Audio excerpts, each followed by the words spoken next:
सभी व्यूअर्स को मेरा नमस्कार। मैं Monika, assistant professor ABST, doctor Bhimrao Ambedkar government college Sriganganagar. जो चैप्टर हमारा कॉरपोरेट अकाउंटिंग में पहले से चल रहा है वो है कंपनियों के अंतिम खाते एवं प्रबंधकीय पारिश्रमिक। पिछले कुछ वीडियोस में हमने कंपनियों के फाइनल अकाउंट्स के बारे में जाना था, बैलेंस शीट और स्टेटमेंट ऑफ P&L, इनके फॉर्मेट्स और इनके न्यूमेरिकल क्वेश्चंस हम देख चुके हैं। उसके बाद जो लास्ट वीडियो मैंने आपसे शेयर किया था उसमें मैंने मैनेजरियल रेम्यूनरेशन को डिस्कस किया था कि मैनेजरियल रेम्यूनरेशन यानी कि प्रबंधकीय पारिश्रमिक जो क्या होता है वो क्या होता है और उसकी जो कैलकुलेशन है वो हम किस प्रकार से करते हैं, ये मैं आपको लास्ट वीडियो में बता चुकी हूँ। इसमें मैंने आपको स्टेटमेंट बताई थी कि जो मैनेजरियल रेम्यूनरेशन के पर्पस से नेट प्रॉफिट हमको कैलकुलेट करना होता है अंडर सेक्शन 198 कंपनीज एक्ट का जो 198 सेक्शन है उसके अकॉर्डिंग ये लाभ हम ज्ञात करते हैं और इसी पर हम वो रेट्स अप्लाई करते हैं मैक्सिमम रेम्यूनरेशन की। ये मैंने आपको पिछले वीडियो में बताया था और इसमें दो तरह की स्टेटमेंट्स भी आपको बताई थी। प्रॉफिट कैलकुलेट करने की ग्रॉस प्रॉफिट के थ्रू भी हम ये ज्ञात कर सकते हैं और दूसरा स्टेटमेंट ऑफ P&L की प्रॉफिट यानी कि profit as per statement of P&L भी हम इसको ज्ञात कर सकते हैं। तो आज हम इसके न्यूमेरिकल क्वेश्चंस देखेंगे। न्यूमेरिकल क्वेश्चन से आपको आइडिया हो जाएगा कि आपको किस तरह से इसको कैलकुलेट करना है। तो ये क्वेश्चन नंबर 2 आपके सामने स्क्रीन पर डिस्प्ले हो रहा है। मैं आपको ब्रीफली क्वेश्चन एक्सप्लेन कर देती हूँ। 31 मार्च 2020 को समाप्त वर्ष के लिए आपको किसी कंपनी का लाभ हानि विवरण दिया हुआ है। इसमें आप देखते जाइए, रेवेन्यू फ्रॉम ऑपरेशन दे रखा है, अदर इनकम्स में bounties and subsidy received from government दे रखा है, profit on sale of fixed assets, premium on issue of shares, profit on reissue of forfeited shares, इस तरह से कुछ एक आइटम्स दे रखी हैं। टोटल रेवेन्यू दे रखा है। उसके बाद आपको एक्सपेंसेस दे रखे हैं, आप इसको देख लीजिए एक नज़र। इसमें आपको परचेजेस दे रखी है, ओपनिंग और क्लोजिंग स्टॉक का डिफरेंस दे रखा है, एम्प्लॉय बेनिफिट एक्सपेंसेस दे रखे हैं, जिसमें आप ध्यान दीजिएगा वर्कमैन कॉम्पनसेशन फ़ंड जो है वो वैसे तो 13,000 पे किया है, लेकिन जिसमें से 5,000 इलीगल था, मतलब 8,000 का workman compensation fund x criteria है। तो इसको हमें ध्यान देना होगा सॉल्यूशन करते समय इसका।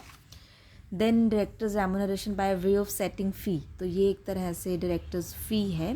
देन फाइनेंस कॉस्ट आपको बता रखी हैं, अदर एक्सपेंसेस में कुछ एक खर्चे दे रखे हैं। Then profit before tax, then provision for taxation and net profit after tax for the year 2019-20।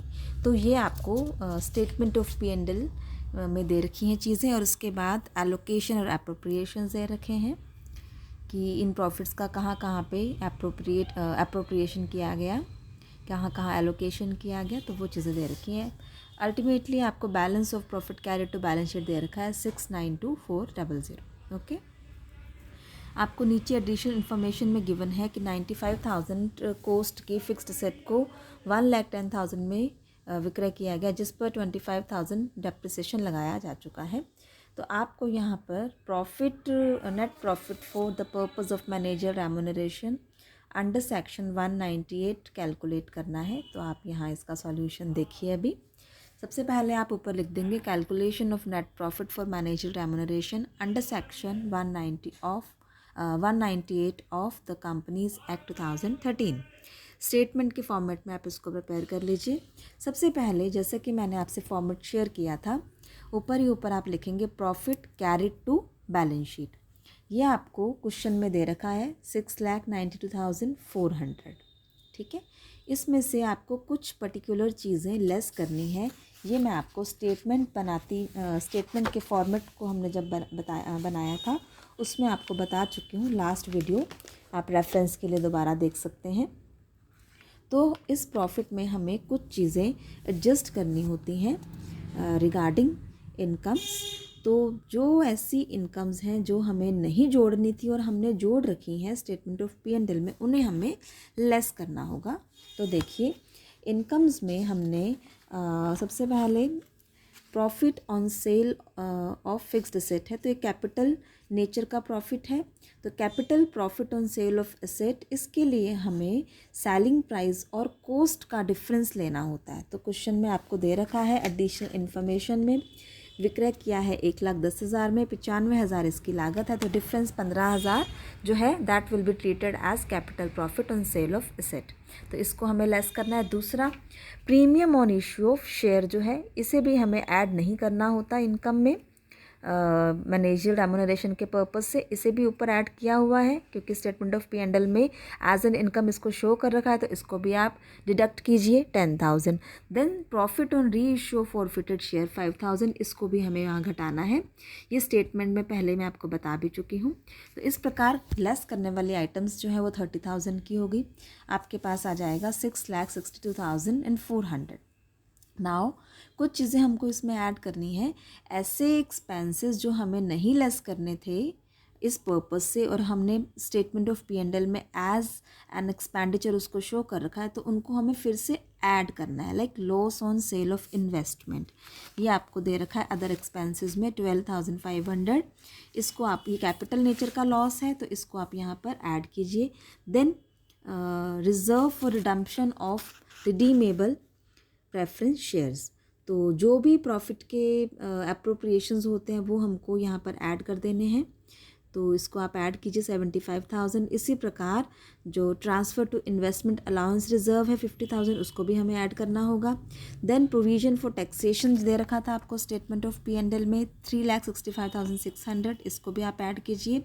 और वर्कमैन कॉम्पनसेशन जो था आपका इंक्लूडिंग 5,000 लीगल, टोटल पेमेंट 13,000 थी। I told you before in the question कि 8,000 will be treated as ex gratia, यानी कि जो इसने कंपनी जो अपनी इच्छा से वैधानिक प्रोविज़न के अलावा जो पे करती है, वैधानिक ऑब्लिगेशन के अलावा जो पे करती हैं, तो इसमें 13,000 माइनस 5,000 8,000 एक्स ग्रेटिया मानी जाएगी, क्योंकि जो लीगल इनकी ऑब्लिगेशन थी वो 5,000 की थी, स्टिल इन्होंने 13,000 पे किया है, तो difference 8,000 will be treated as ex gratia और एक्सेस अमाउंट। सो आप इन सबको ऐड करके टोटल बाहर लगा दीजिए 5,11,100। इस प्रकार net profit for the purpose of manager remuneration आपके पास आ जाएगा 11,73,500। ओके, तो ये था आपका क्वेश्चन नंबर 2 का सॉल्यूशन। इसमें आपसे सिर्फ इतना ही पूछा गया था कि मैनेजर रेम्यूनरेशन के पर्पस से नेट प्रॉफिट कंप्यूट कीजिए। यहाँ आपसे मैनेजरियल रेम्यूनरेशन के बारे में नहीं पूछा गया, तो आपको नहीं कैलकुलेट करना।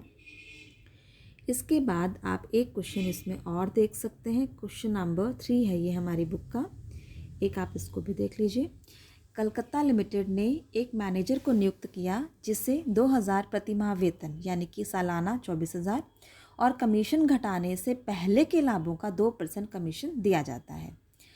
आपको फाइनेंशियल ईयर 2019-20 का P&L दे रखा है। जैसे ऊपर वाला क्वेश्चन हमने देखा उसी प्रकार ऑलमोस्ट इसमें भी आपको एक P&L statement of P&L given है। कुछ वही आइटम्स है। रेवेन्यू दे रखा है आपको, सेल्स दे रखी है। अदर इनकम्स में subsidies from the state government, ये हमको रखनी ही होती हैं, तो इसके संबंध में कोई आपको एडजस्टमेंट नहीं करना। अनपेड डिविडेंड जो है वो इनकम में हमें नहीं दिखाना चाहिए था net profit for the purpose of managerial remuneration के लिए, तो इसको हमें बाद में लेस करना होगा। इसी प्रकार profit on cell capital nature का प्रॉफिट है प्लांट एंड मशीनरी की सेल पर, इसको भी हम बाद में घटा देंगे, तो इसको ध्यान रखिएगा। इसी प्रकार एक्सपेंसेस में आप देखिए परचेजेस, ओपनिंग क्लोजिंग स्टॉक का difference, then employee benefit expenses, इसमें आपको दिख रहा होगा सेकंड पॉइंट में एक्स ग्रेटिया पेमेंट, तो इसको हमें ध्यान में रखना होगा while will do solution of the question. Then managerial remuneration में मैनेजर की सैलरी और commission to the manager, commission जो है वो ऑन अकाउंट दिया गया है, तो 5,000 एक बार दे दिया गया है। Then depreciation and amortisation expenses में डेप्रिसिएशन आपको गिवन है। अदर एक्सपेंसेस में जनरल एक्सपेंसेस और चैरिटेबल डोनेशंस गिवन है। और देन प्रॉफिट बिफोर टैक्स आ गया, और इसमें से आपको प्रोविजन फॉर टैक्स लेस कर देना है। Then we will get net profit after tax. नीचे आपको एडिशनल इन्फॉर्मेशन में बता रखा है कि डेप्रिसिएशन में 15,000 जो है वो डेवलपमेंट रिबेट के जुड़े हैं, जो कि एक नई स्थापित यानी कि न्यू इंस्टॉल्ड मशीनरी से रिलेटेड है। प्रबंधक को जो है ड्यू पारिश्रमिक की गणना कीजिए, यदि आवश्यक हो तो आपको कमेंट्स भी देने हैं। तो ये आपका कंप्लीट क्वेश्चन है, क्वेश्चन नंबर 3। अब हम इसका सॉल्यूशन देखते हैं। यहाँ पर आपको मैनेजरियल रेम्यूनरेशन भी पूछा गया है। तो पहले आपको profit for the purpose of managerial remuneration under section 198 of the companies act 2013 calculate करना होगा। उस प्रॉफिट पर ही हम बाद में कमीशन की कंप्यूटेशन करेंगे। So first of all statement की स्टार्टिंग हम करेंगे net profit after tax as per statement of P&L which is 2,74,000 according to the question. Statement के एंड में आपको ये प्रॉफिट दे रखा है तो आप इसको लिख लेंगे। अब इनकम्स में आपको देखना है, सबसे पहले हम इनकम से रिलेटेड एडजस्टमेंट करते हैं। इनकम्स में क्या कोई ऐसी इनकम है जो हमें नहीं जोड़नी इस पर्पज़ से और हमने स्टेटमेंट ऑफ P&L में दिखा रखी है। यदि कोई ऐसी इनकम है तो उसको आपको यहाँ पर घटा देना है, क्योंकि वो प्रॉफिट में शामिल हो रखी होगी तो उसे प्रॉफिट में से आपको कम कर देना है। तो यहाँ आप देखेंगे अदर इनकम्स में मैंने अभी क्वेश्चन पढ़ा था, आपने देखा होगा अनपेड डिविडेंड और profit on sale of plant and machinery, ये दो आइटम्स ऐसी हैं जो कि हमें मैनेजरियल रेम्यूनरेशन के पर्पस से प्रॉफिट में इंक्लूड नहीं करनी थी, तो आप इनको घटा दीजिए। अनपेड डिविडेंड की अमाउंट है 12,000 और capital profit on sale of plant and machinery being difference of selling price and cost. So selling price is 1,60,000 here minus cost which is 1,50,000. The difference will be 10,000 which will be treated as capital profit on sale of assets. So 22,000 will be deducted from 2,74,000. तो कुल 274 में से 22,000 घटाने पर हमको 2,52,000 मिलेगा, जिसमें अभी हमें एक्सपेंसेस से रिलेटेड जो है एडजस्टमेंट्स करने हैं। अब आपको एक्सपेंसेस पर नज़र मारनी है, एक बार देखना है कि क्या कोई ऐसे एक्सपेंसेस है जो हमें मैनेजरियल रेम्यूनरेशन के लिए जो प्रॉफिट्स चाहिए उसके लिए हमें नहीं घटाने थे और हमने घटा रखे हैं P&L में, तो उन्हें हमें फिर से ऐड करना होगा। जैसे कि प्रोविज़न फॉर टैक्सेशन, ये हम स्टेटमेंट जब मैंने आपको फॉर्मेट बताया था उसमें मैं ये सब बता चुकी हूँ पहले, 1,18,000। देन डेप्रिसिएशन में 15,000 रुपये डेवलपमेंट रिबेट के जुड़े हैं, तो उसको आप लीजिए यहाँ पर, उसको हमें नहीं दिखाना था एक्सपेंस में तो उसको भी घटा जोड़िए यहाँ पे 15,000। देन मैनेजर सैलरी, क्योंकि हम मैनेजर रेम्यूनरेशन की कैलकुलेशन कर रहे हैं तो मैनेजर रेम्यूनरेशन जो है वो एक बार यहाँ पर हमको फिर से ऐड करना होगा, यानी कि स्टेटमेंट ऑफ P&L में जो एक्सपेंस दिखा रखा है पहले से घटा रखा है हमें उसको दोबारा से जोड़ देना है एक बार। तो मैनेजरियल रेम्यूनरेशन कुल 29,000 था, 24,000 की सैलरी और 5,000 की कमीशन, दोनों को जोड़िए। और एक्स ग्रेटिया पेमेंट मैंने आपको क्वेश्चन पढ़ते समय भी बताई थी कि लीगल ऑब्लिगेशंस के एक्सेस में जो हम एक्स ग्रेटिया पेमेंट करते हैं तो वो हमारी यहाँ पर ऐड होती है। तो ये 4,000 आपको क्वेश्चन में बता रखी थी एम्प्लॉय बेनिफिट एक्सपेंसेस के अंदर। सो इनका टोटल ऐड करने वाले आइटम्स का 1,66,000। Then net profit for the purpose of managerial remuneration 2,52,000 में आप 1,66,000 जोड़ दीजिए, 4,18,000 आपका लाभ होगा मैनेजरियल रेम्यूनरेशन के पर्पस के लिए। तो इस 4,18,000 पर ही हम कैलकुलेशन करेंगे फर्दर। देखिए कैसे। सबसे पहले हमें ये देखना है कि कमीशन ऑफ मैनेजर जो है, जैसा कि क्वेश्चन में कहा गया था कि ऐसी कमीशन से पहले जो लाभ है उनका 2% कमीशन दिया जाता है। तो जो लाभ है अभी हमने ये जो बनाया है स्टेटमेंट, इसके अनुसार 4,18,000 का लाभ आ रहा है तो 2% इसका बनता है 8,360। ठीक है, तो ये कमीशन इसका बन रहा है और इसमें से इसको ऑलरेडी जो पे कर दिया गया है ऑन अकाउंट, क्वेश्चन में दे रखा था इसको एक बार 5,000 भुगतान किया गया है तो 3,360 अभी इसके बकाया है इस हिसाब से। ठीक है, देन मैक्सिमम रेम्यूनरेशन, जो हमने मैक्सिमम लिमिट्स पढ़ी थी पिछले वीडियो में मैंने आपको बताई थी कि कंपनी में यदि कोई एक प्रबंधक होता है तो उसको प्रबंधक एक संचालक यदि होता है कंपनी में तो मैक्सिमम लिमिट जो हमारी होती है वो होती है 5% वाली। ये मैंने आपको पिछले वीडियो में बताया था। तो यहाँ पर आपको 5% की लिमिट के अनुसार लेना होगा। तो अगर हम नेट प्रॉफिट के 5% की लिमिट लेते हैं तो इसमें 4,18,000 के ऊपर 5% 20,900 होता है। या आप इसको ध्यान दीजिएगा, किसी भी एक प्रबंध संचालक या पूर्णकालिक संचालक या प्रबंधक यानी कि managing director, whole time director या मैनेजर को जो ड्यू रेम्यूनरेशन होता है वो कंपनी के शुद्ध लाभों के 5% से ज़्यादा नहीं हो सकता, इसीलिए हमने यहाँ 5% की मैक्सिमम लिमिट रखी है। तो 20,900 ये मैक्सिमम लिमिट है। एक्चुअली क्या पेमेंट कर दी गई है, एक्चुअली इसको सैलरी 24,000 की दे दी गई है और कमीशन जो है वो 5,000 दे दिया गया है। तो कुल मिलाकर 29,000 रुपये की इसको पेमेंट हो चुकी है। ओके और इसको देनी कितनी है मैक्सिमम 20,900। इसका मतलब 8100 जो है वो एक्सेस पेमेंट हो चुकी है। ठीक है 8100 एक्सेस पेमेंट हो चुकी है अकॉर्डिंग टू लॉ। तो इसके बारे में आपको नीचे कमेंट में लिख देना है unless and until there is no provision for minimum remuneration the company cannot pay it.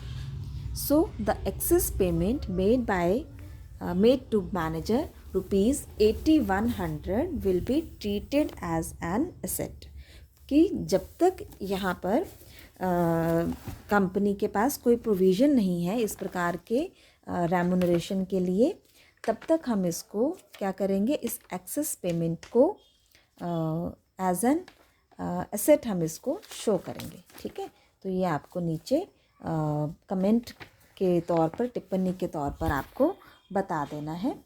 ठीक है तो इस प्रकार हमने देखा कि 20,900 इसकी जो है वो मैक्सिमम लिमिट थी और 20,900 से एक्सेस में हमने कितनी पेमेंट करी है, उसके लिए हमने एक्चुअल पेमेंट मेड जो थी in form of salary and in the form of commission total 24,000 और 5,000 29,000 हमने यहाँ पर क्या किया है, घटा करके देखा है। तो 8100 जो है वो एक्सेस पेमेंट आ रही है। तो इस एक्सेस पेमेंट को आपने इसी तरह से शो कर देना है, excess payment made according to law की जो लॉ के अकॉर्डिंग जो हमारी एक्सेस पेमेंट बन रही है वो आपकी 8100 है। ठीक है तो इसको आपने 8100 को तब तक एज एन एसेट ट्रीट करना है। तो ये था आपका क्वेश्चन नंबर 3। तो आई थिंक आपको ये चीज़ क्लियर हो गई होगी कि मैनेजर रेम्यूनरेशन किस प्रकार से हम कैलकुलेट करते हैं, कैसे हम इसके लिए प्रॉफिट्स कैलकुलेट करते हैं और कैसे हम इसके ऊपर परसेंटेज अप्लाई करके मैनेजर रेम्यूनरेशन की मैक्सिमम लिमिट्स फाइंड आउट करते हैं अकॉर्डिंग टू द सर्कमस्टेंसेस कि एक प्रबंधक है या एक से ज़्यादा है। तो इस प्रकार अभी इसमें हम कुछ एक दो न्यूमेरिकल क्वेश्चंस और देखेंगे जिससे आपको और अच्छे से क्लियर हो जाएगा। तो अभी के लिए इतना ही। Thank you so much.